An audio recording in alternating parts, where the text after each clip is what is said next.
بسم اللہ الرحمن الرحیم۔ اسلام اور خواتین کے حوالے سے ایک بہت نمایاں غلط فہمی جو پائی جاتی ہے وہ یہ ہے کہ ایک خاتون کی دیت جو ہے وہ مرد سے آدھی قرار دی جاتی ہے، اور دیت کے بارے میں جیسا کہ آپ کو معلوم ہے، دیت سے مراد اصل میں وہ جرمانہ ہے جو ایک مرڈر کرنے والے شخص پہ، یعنی جو مرڈرر ہے، جو کہ قاتل ہے، اس پر عائد ہوتا ہے اس کیس میں کہ اس نے قتل خطا سے سرزد ہوا ہو، یعنی کہ اس نے ان انٹینشنلی کسی کو مارا ہو، یا بعض cases of intentional murder also, یعنی بعض کیسز میں جس میں جان بوجھ کے کسی کو مارا ہو، اس میں بھی اس پہ عائد ہوتا ہے۔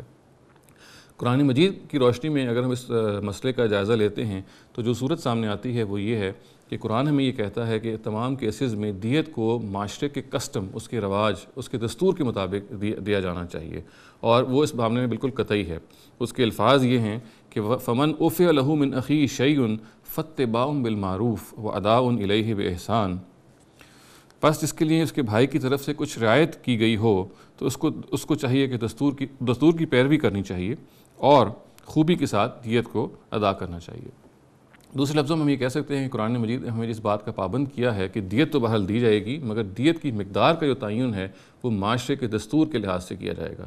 اب یہ سوال پیدا ہوتا ہے کہ اگر قرآن اتنا صریح ہے کہ معاشرے کے دستور کے مطابق ہی دیت کا تعین کیا جائے گا، تو پھر یہ نوشن یا یہ تصور کیسے عام ہوا، یا کیسے ہمارے فقہا نے تصور کو اڈاپٹ کیا کہ عورت کی دیت ہے وہ مرد کے مقابلے میں نصف ہوگی۔ اس میں اگر ہم تاریخ کا مطالعہ کریں تو یہ بات معلوم ہوگی کہ نبی صلی اللہ علیہ وسلم کے اپنے زمانے میں اور ان سے پہلے عرب میں جو دستور تھا اس زمانے کا وہ یہی تھا کہ ایک خاتون کی دیت مرد کے مقابلے میں نصف ہوگی۔ چنانچہ اس زمانے کے عرب کے دستور کو نبی صلی اللہ علیہ وسلم نے اس پہ ظاہر اس آیت کو فالو کرتے ہوئے اس کا نفاذ کیا، اور اسی سے یہ بات ہمیں معلوم ہو جانی چاہیے کہ جو غلط فہمی کی بنیادی وجہ ہے وہ یہ ہے کہ ہم نے عرب کے دستور کو اپنے زمانے کا دستور سمجھ لیا ہے۔ یہ بات بھی بالکل اس آیت سے واضح ہے کہ ہمیں دستور کا تعین اپنے زمانے کے لحاظ سے کرنا ہوگا۔ یہ دستور معاشرے کا پارلیمنٹ یا ہمارے اپنے ملک کا جو مقتدر ادارہ ہے وہ طے کر سکتا ہے، اور ظاہر ہے کہ مختلف یعنی ایک دنیا میں مختلف خطوں میں یہ دستور مختلف ہو سکتا ہے، تاہم جس چیز کا ہمیں پابند کیا گیا ہے وہ اپنے زمانے کا دستور ہے، اور یہی ضروری ہے کہ ان تمام معاملات میں ہم اپنے زمانے کا جو دستور ہے، اس کا جو رواج ہے وہ طے کریں،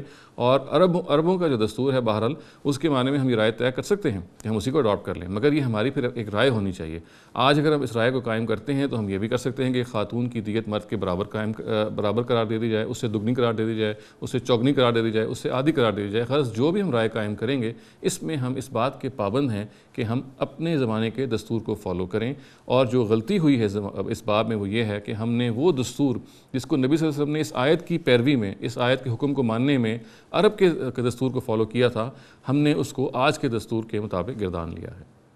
اقول قولی ھذا واستغفر اللہ لی ولسائر المسلمین والمسلمات۔